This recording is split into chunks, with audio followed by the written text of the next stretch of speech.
देश के सभी क्रांतिकारी नौजवान साथियों को राजेश्वर यादव का प्रणाम। मेरे नौजवान साथियों, आज चौधरी चरण सिंह की पुण्यतिथि है। चौधरी चरण सिंह हमारे देश के पूर्व प्रधानमंत्री थे। चौधरी चरण सिंह वह हस्ती थे जो कि एक गरीब घर में पैदा होकर के टूटी फूटी झोपड़ी में पैदा हुए थे। किसी तरीके से अपनी शिक्षा और दीक्षा लेकर के उन्होंने सीएम की कुर्सी से लेकर के पीएम की कुर्सी तक को हथियाने का काम किया था। वह खेत के मेड़ पे काम करते थे, लेकिन उनकी निगाह जो थी हमेशा दिल्ली के कुर्सी पर हुआ करती थी। चौधरी चरण सिंह किसानों को लेकर के तमाम काम किए, तमाम आंदोलन किए। चौधरी चरण सिंह 23 दिसंबर 1902 को पैदा हुए थे। उनका जन्म उस समय हुआ था जब हमारे देश के अंदर अंग्रेजों की हुकूमत हुआ करती थी, अंग्रेजों का शासन हुआ करता था।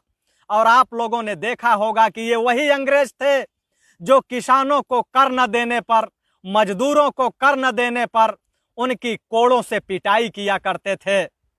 और उनकी उस तरीके से बेरहमी से पिटाई होती थी कि शायद वैसे लोग पशुओं और जानवरों की भी पिटाई नहीं करते होंगे।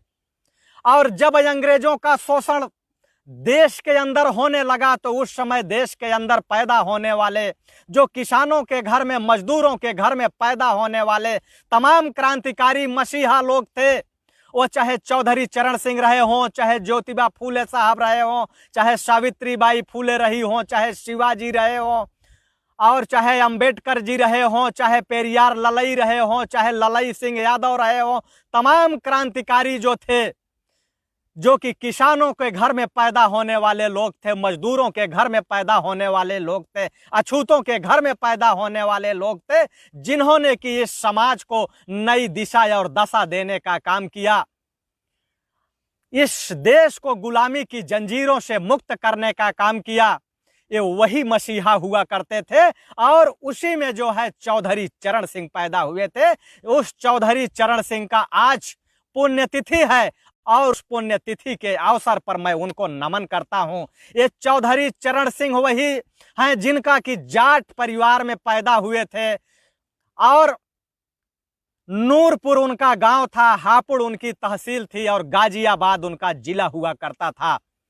तमाम शिक्षा दीक्षा लेने के बाद वह तमाम आंदोलनों में कूदे, गांधी जी के साथ, लोहिया जी के साथ तमाम आंदोलन में अपनी भागीदारी किए।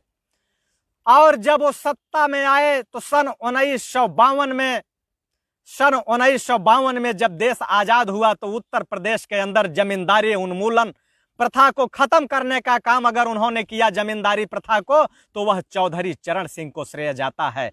ये वही चौधरी चरण सिंह हैं जो 3 अप्रैल 1967 को पहली बार उत्तर प्रदेश की कुर्सी को संभालने का काम किया, उत्तर प्रदेश के मुख्यमंत्री बने।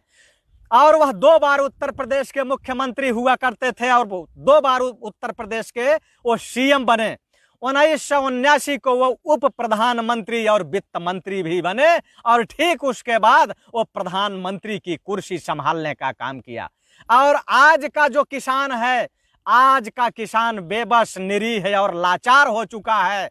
आज का किसान रैलियों में केवल झंडा और डंडा उठाने का काम करता है, वह अपना प्रतिनिधित्व करने का काम नहीं कर पाता है, क्योंकि आज की जो सत्ता है, आज की जो संसद है, वह सत्ता और संसद की स्थिति यह है कि आज देश की सत्ता जो है किसानों के हाथ से निकल करके पूंजीपतियों के हाथ में जा चुकी है। और यह जो है पूंजीपतियों के हाथ में क्यों गई है? यह सारी की सारी निकम्मापन केवल किसानों की है, मजदूरों की है, जो राजनीति में अपना भागीदारी नहीं लेते हैं और या तो सत्ता के खिलाफ बोलने से उनको डर लगता है।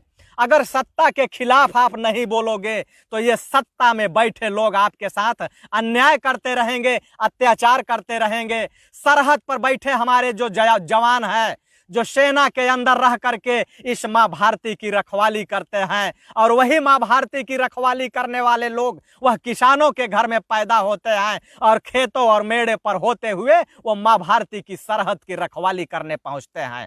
सरहद की रखवाली में अपना सीना ताने वो खड़े रहते हैं कि पाकिस्तानी गोली कब आए और कब उनके सीनों को फाड़ते हुए निकल जाए। और वह इस धरती को सींचते हैं, इस माँ भारती को सींचते हैं, लेकिन जब वो अपने हक और अधिकार की बात करते हैं, अपने वर्दी की बात करते हैं, अपने खाने की बात करते हैं, तो उनको देशद्रोही और गद्दार करार दे करके उनको बाहर कर दिया जाता है। जिसका उदाहरण आप लोगों को हरियाणा में जन्मे तेज बहादुर यादव को देख लीजिए।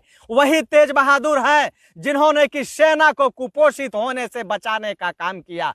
जो हमारे देश की सेना है वह जाबाज सिपाही इस देश के सेना को कुपोषित होने से बचाया कि हमारे देश के अंदर जो सरकारें हैं वह सरकारें सारे चीजों को भेजती हैं, लेकिन जो यहाँ बड़े बड़े पदों पे बैठे हुए काले अंग्रेज हैं, भेड़िए आदमखोर, वह एक सिपाही के खाने तक को ये लोग बेचने का काम करते हैं। और वह आदमी जो है इनकी पोल खोलने का काम किया, भ्रष्टाचार खोलने का काम किया और उस आदमी को सत्ता से बाहर कर दिया गया।